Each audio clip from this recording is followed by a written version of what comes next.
everyone, my name is Leher Bhatnagar. I'm a parenting coach and an early child brain expert. What are we? We are what our brain signals us to be, right? Your brain is signaling you that this is yellow, but if the wiring gets entangled in your brain, and if your brain tells you that what you're seeing is red, that will become your reality. That is why limbic parenting, which is brain-based parenting, which nurtures all the centers of the brain in your child, is so important. And my episode today is going to be about stress.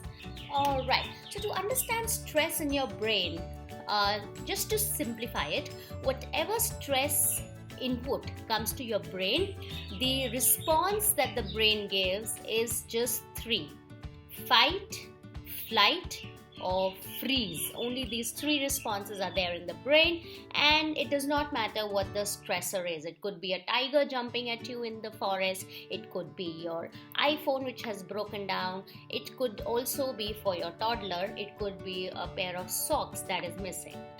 But why is this important? So I will tell you that being stress-free, of course, is important for parents. We all want to be stress-free, especially new age parenting is not making anyone more chilled. It's just making us more stressed. So I specialize in not only helping the parents understand their child's brain, but also to help them calm their own brains, because both the brains have to be calm. Both the brains are involved in the parenting journey. So this will not only help you calm your brain, but it'll also help you understand the wiring and the reasons in your child's brain to tackle things like those horrible tantrum meltdowns, or those stubbornness, or the fear, or kids who are lacking in social skills. All these things are because of the stress that the brain develops.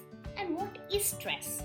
Well, according to the brain, stress is a futuristic prediction of things that might be. The brain is like a time machine. It can tell you, it can fetch out sometimes memory of the past and take you back into your childhood. It helps you see things in the present, but it also messes with your mind by giving you predictive possibilities of the future, and mostly the horrible ones. So there is a lovely window where you can actually attack your stressor and stop the stress mechanism in your brain, because they are just futuristic probabilities. There is kind of this time window that, see, in the present those things are not happening, in the future they might happen, and they are stressing you out today or right now. So there is a gap. How do we tackle our stress? How we behave in this gap is the way we tackle our stress.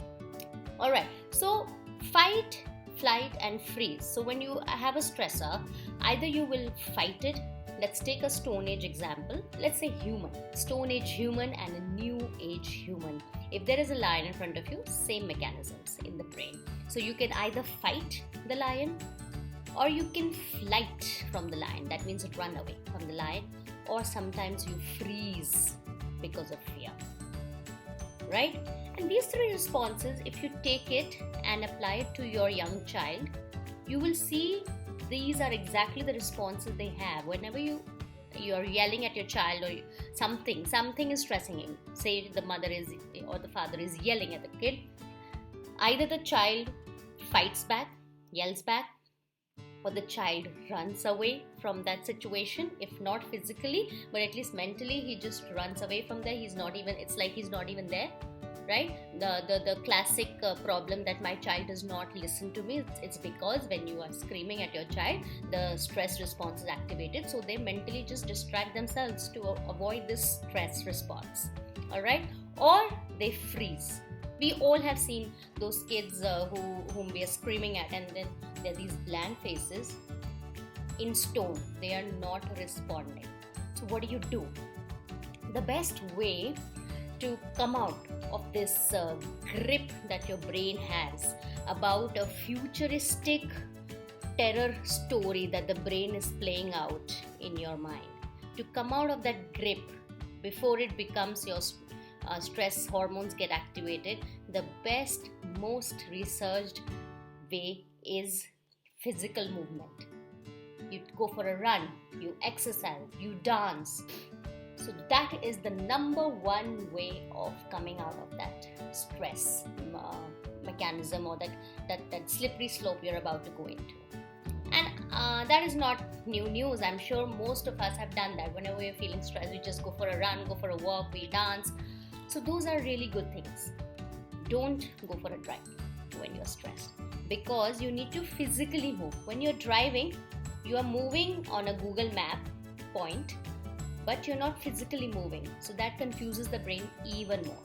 So I know a lot of people who are angry, get in the car, they just damn the door, they slam the door and they go for a ride. Very bad idea. Lot of mishaps have happened like that. So move your hands and legs and body physically to get out of that stress. That's number one immediate reaction for you and also for your child. When you're training your child to come out of this entire volcano of anger that is erupting in them, you can train their brains to pick the solution that just run around the house 5 times. That's a lovely way to beat stress. And the other way is you actually have to integrate your limbic brain with the neocortex. This is what I'm talking about. The limbic brain is the part of the brain which is like the downstairs, and the neocortex is what you see in most of the brain pictures that you've seen, that walnut figure. That's the thing which is upstairs. So this disconnect between downstairs and upstairs is basically what sometimes misfires in your brain and becomes a stress response. So you need to get the connect back. Now the problem is, where all these emotions are happening, stress, anger, fear, anxiety, that is the limbic brain. That has no center for vocabulary. And where vocabulary is, that's the neocortex. Most of the time, both of them are nicely talking to each other, so you can express your feelings because these feelings are sent into the vocabulary part of the neocortex, and that's how you can put your feelings into words. Sometimes it's difficult, but yeah, most of the time you can. But when this disconnect happens, all these feelings are there, and this brain alone, limbic brain alone, does not have a speech area, so you cannot really express your emotions, and that just makes it worse, right? So the best way to come back into the integration is to get an outlet of expression. Pick up the phone, call a friend, write, so that these emotions which are there in your limbic brain they find a way to express, and to express your neocortex, which is that nice walnut you see on top, that has the speech center, the vocabulary center, so that needs to become active. And when that becomes active along with the limbic brain, emotional brain, then that connect comes back. So the other option you can do whenever you're feeling stressed about a futuristic possibility that may be, but that not has happened right now, you call up a friend, talk it out, get a perspective. Like they say, get a perspective means it's the neurological explanation is that you get the limbic brain and the neocortical vocabulary back in line or back connected. Or you write. If you think there's no one right now you can talk to, just write. Either maintain a journal. If you don't want to maintain a journal, just write and throw the paper. But at that moment you need to find a way to put those feelings into words, to put your fears into words. When that happens, you have actually got your neocortex and limbic brain integrated, and then that functioning is what makes you back to normal, right? It brings down your stress hormones. And the other thing that you can do is prevent the stress altogether. But it should be possible because, like I told you, stress is your brain's figment of imagination which will happen in the future. Well, I will not call it figment of imagination, but it is a logical probability the brain is building up about the future. So actually that event has not really happened. So to prevent these things from happening, let me give you the task for today. Ta-da! Every video I will not only give you the way the brain works and why you're feeling the way you're feeling, a little basic about that of course, but I will also give you a very practical 10-minute tip, trick, hack that can actually actually put all this brain science into motion, into and integrate it into your everyday life easily. So for today, my task to all you parents out there is that write down what are your top 3 stressors as of today. It may not be related to parenting, that's fine. But what are your top 3 stressors as of now? And when you write them down, give each of those stressors a rating between 1 to 10, 10 being very high probability of this stress point becoming true in the future, and 1 being very low probability of this stress point becoming true in the future.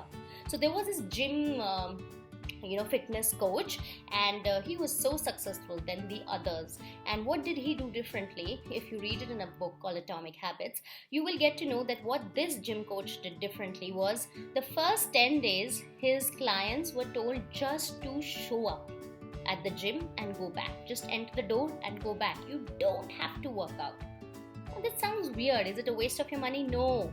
It is the best way to train your brain for the habit, because how many of us have bought that gym membership and never gone for a workout, or probably once in a month we've gone and we've got even more demoralized?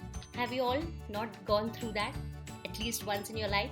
So to make going to the gym a habit, the best thing to train your brain is to break it down into micro steps, and the first step is always showing up.